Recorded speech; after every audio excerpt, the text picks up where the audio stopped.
I'm giving you a brief review on this Daytona jack. It's called a DJ300 MP jack. It's priced at, right now at least, at Harbor Freight for $289. I think you can get some coupons. Maybe $289 is the coupon. This is a direct competitor to the Snap-on jack, and that one's priced at $1,030. So I just checked the prices and they were cheaper a couple months ago, but I guess they went up. And even on the website of Harbor Freight, it says compared to Snap-on. And that jack, it's called the FJ300, and that's also rated for 3 tons, so 6,000 pounds for both of them. But this thing is a unit. And actually, a thing that I didn't know, and I kind of did some research on, is that they were in a lawsuit with Snap-on.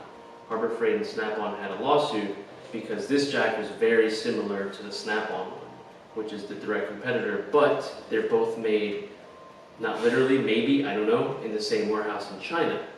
So I guess that got thrown out the window and they were able to sell. Another thing that I really like about this jack is that it's got Zerk fittings. They actually come pre-lubricated when you buy them, so that shouldn't be an issue. And if the wheels ever stop rolling, I'm sure you can just, take them off with the nuts and re-lubricate the wheels.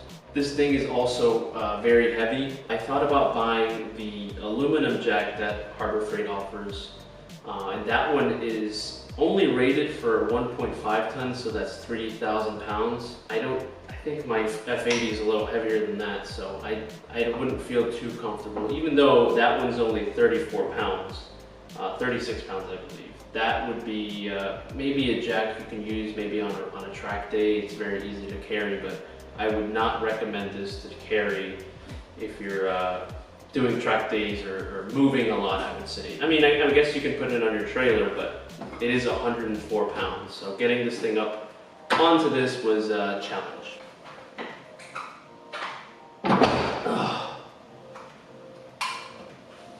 This is pretty low profile given the dimensions. And it lifts from 3 to 3/4 inches, which is the minimum. And then it goes up to 23 1/8, I believe is what it said. So it goes up pretty high. And if you compare it to the aluminum one goes from 2 to 3/8 inches, which is a little lower than this one, lower profile. And it goes all the way up to 16 1/4, 16 1/8 inch. So overall, it's a smaller jack, lighter weight, not as heavy rated. I don't mind it. If you do need a lower profile jack, I'm sure you can put a little wood plank on your wheels and you'll be fine. So they've got different colors. They've got like red, orange, yellow, purple. I think this purple one is new. I'm not entirely sure, but I think it's new. I don't think they offered it when it first came out. But I opted with the purple. My other option was the yellow, but this was a surprise gift, so we got purple.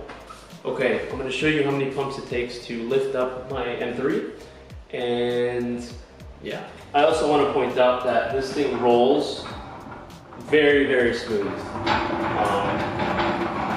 I mean, compared to my other jack, I think it was older for sure, and it was aluminum. But this thing I think helps because it's so heavy and the wheels are so thick, and obviously they have very good lubrication on them. I mean, it rolls very smooth, so I like that. That's something to point out. All right, so I guess we can count how many pumps it takes to lift up my F80.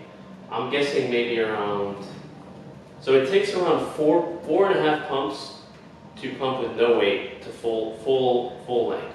I'm gonna guess maybe it takes, I don't know, maybe 10 pumps. So we'll see.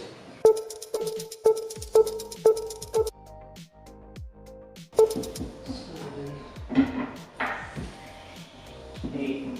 So on the 8th pump, the whole side of the car is lifted. You can easily take this wheel out and that wheel out on the 7th pump. So let's see, maybe 10 pumps. See how high it gets. So this thing can go a lot higher. So the front wheel is pretty lifted off the ground. You can easily maintenance the wheels, brakes on both sides. I think that's pretty solid. That's kind of funny. The car looks like it's floating. And then let's try out how smooth it is to go back down.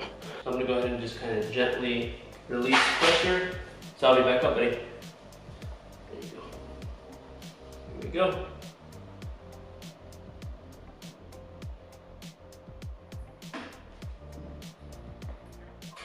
You can do it faster, slow. I think this is the slowest it can go. but that is very good. I really like that.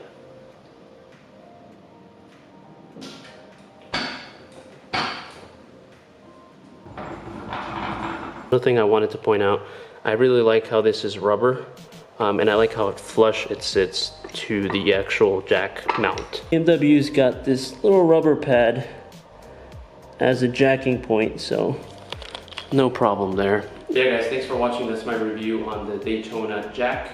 I'll put a link on the description where I bought it. If you're interested in the snap-on one, I can add that also. But yeah, no, it's a solid choice. I think it's something that most people can use and most car enthusiasts should use. So thanks guys, peace.